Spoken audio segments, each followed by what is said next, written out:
I'm Nicholas Johnson. This is a Nikon D500 and we're in the space warehouse.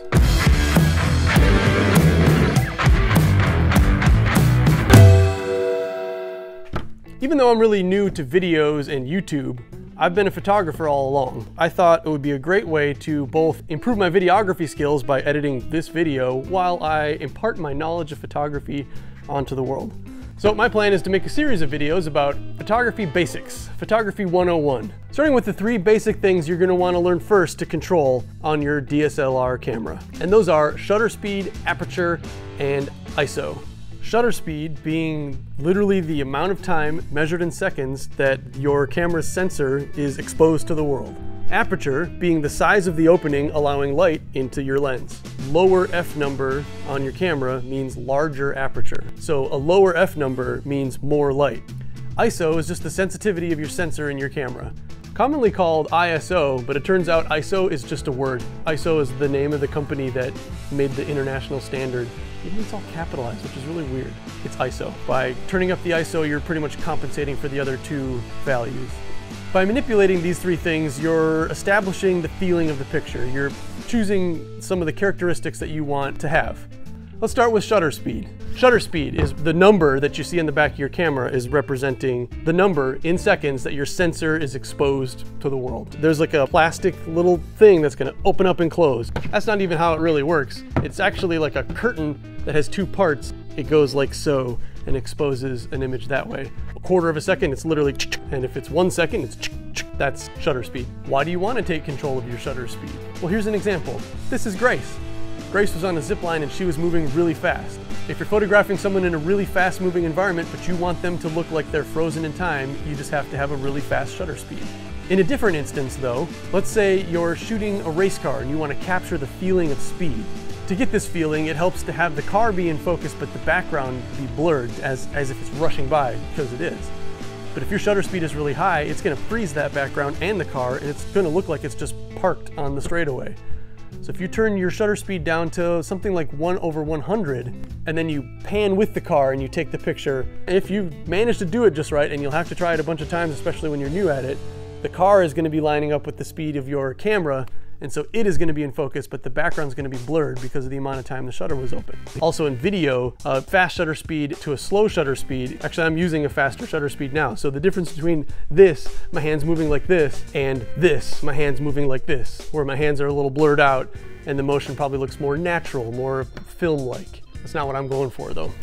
With shutter speed, you're controlling motion blur, or allowing more or less light in depending on how long your shutter's open. Aperture, in here, the aperture is the little fins that open up to make more or less light come in through. One of the main things you are controlling with aperture is the blurry background. By having a wide open aperture, which means the lowest F number on your camera, you're gonna shrink down the depth of field, they call it, the space in this direction that's in focus. So this camera is set at 1.8, f1.8, which really literally gives me like a couple of inches of focal plane. Anything behind that is going to be out of focus. Anything right in it is going to be in focus. I'll put these 2 cameras side by side, both of them at 50mm. This one I'm going to crank up the f-stop. I'll crank it up to like f11, and the other video will be at f1.8, and you can see the difference. So you can see what you want to control.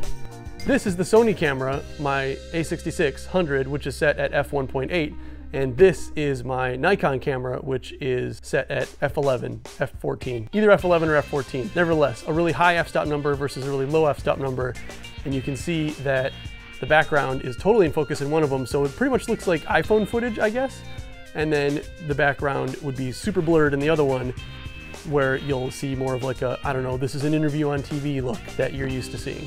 So aperture is the way you achieve that effect. A wide open aperture lets in more light. So typically when you're using a really low F number, you're gonna have a fast shutter and or a low ISO number. If you want your whole scene to be in focus, like if you're taking a landscape photograph, you're gonna use a higher F number, which means a smaller aperture.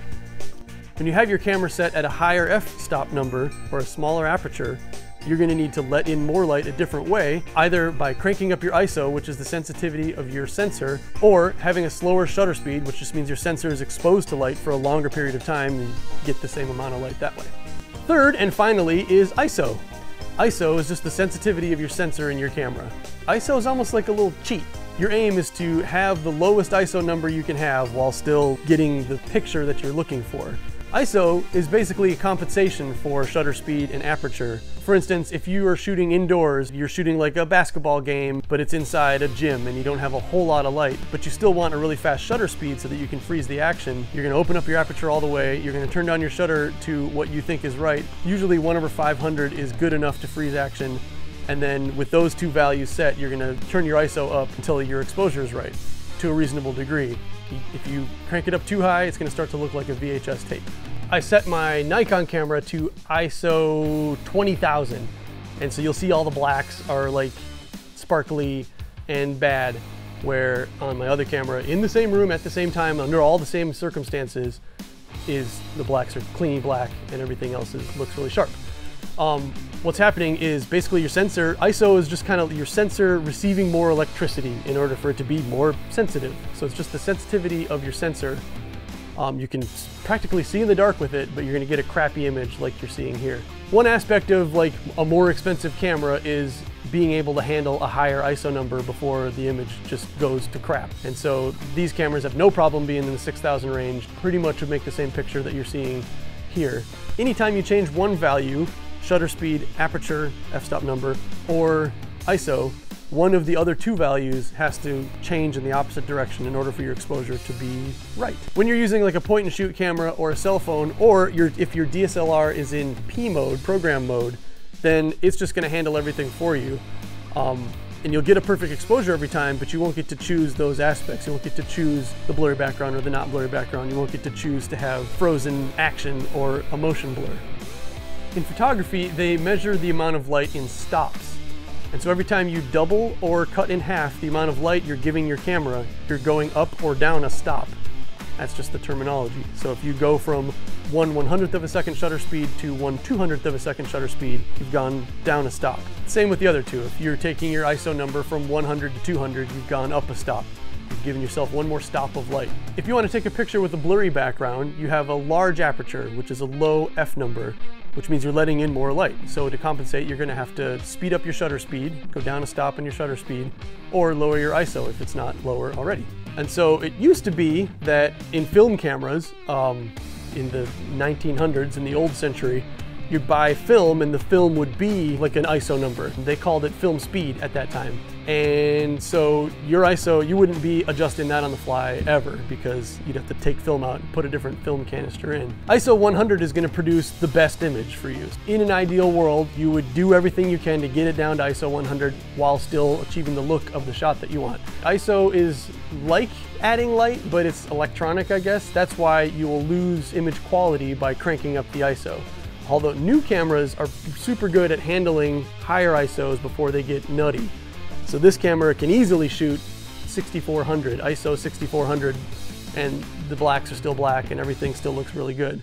Quick wrap up, shutter speed for motion blur or lack of motion blur, or amount of light you need to let in. Aperture for blurry background, sharp background, depth of field control, or amount of light in total. You need a wide aperture, you need a small f-stop number if you're gonna be taking pictures at night, anywhere dark. And then ISO to compensate for the other two, sensitivity of your sensor, which is really just voltage added to your sensor, and keep it under 6400 and everything should be super jolly. So this is the first video in my little photography basics series. I'll get a little more advanced each time we do one of these. I think I may be talking about ND and polarizing filters, but we're gonna slowly cover everything about the basics of making a picture look the way you want it to with the camera. You don't have to have an expensive camera to have exactly the picture you want. More expensive cameras are waterproof and dustproof, and they can take pictures super fast in a row. They do a little better in low light. If you found this video helpful, please hit the like button down below and subscribe to the channel. It helps out with the search suggestions on this channel. And subscribe to see future content. Next week, I'm gonna talk about lenses and lens choices and why you would make them. I hope you found some of this information helpful. I'm gonna keep making these and just cover everything until it's not basic anymore.